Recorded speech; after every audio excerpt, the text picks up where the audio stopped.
আসসালামু আলাইকুম, শুভ সকাল। আপনারা সবাই কেমন আছেন?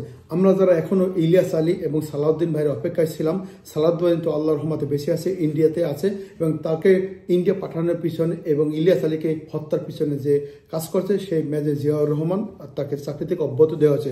এই পুলিশ ভাইটিতে স্বীকারোক্তির মাধ্যমে শুনুন ইলিয়াস আলীকে কিভাবে হত্যা করেছে এবং এইভাবে আস্তে আস্তে সব বাংলাদেশে প্রকাশ পাবে ইনশাআল্লাহ। বিএনপি নেতা সালাউদ্দিন আহমেদকে যখন দেখা করে ওনাদেরকে আমাকে অ্যারেস্ট করবে না, এত মানুষের একটা মানুষকে খুন করার পর লাশের যে ছটফটানি এবং মাথায় গুলি করার পর দেখেছেন এবং এই আন্দোলন যুগে যুগে রয়ে যাবে। বিসমিল্লাহির রহমান। র্যাব সদর দপ্তরে কর্মরত ছিলাম, রিসেপশনে ডিউটি করতাম। আপনারা যারা বিএনপি নেতা ইলিয়াস আলীর অপেক্ষায় আছেন তাদের জন্য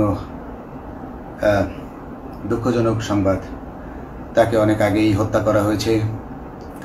তাকে পতেঙ্গা সমুদ্র সৈকত দিয়ে কড়া পাহারায় সাগরের মাঝখানে নিয়ে স্পিড বোটের মাধ্যমে মুখে পলিথিন পেঁচিয়ে হত্যা করে তার পেট ছুরি দিয়ে ছিদ্র করে তাকে পাথর দিয়ে বেঁধে সাগরে ডুবিয়ে দেওয়া হয়েছে। শুধু ইলিয়াস আলী নয়,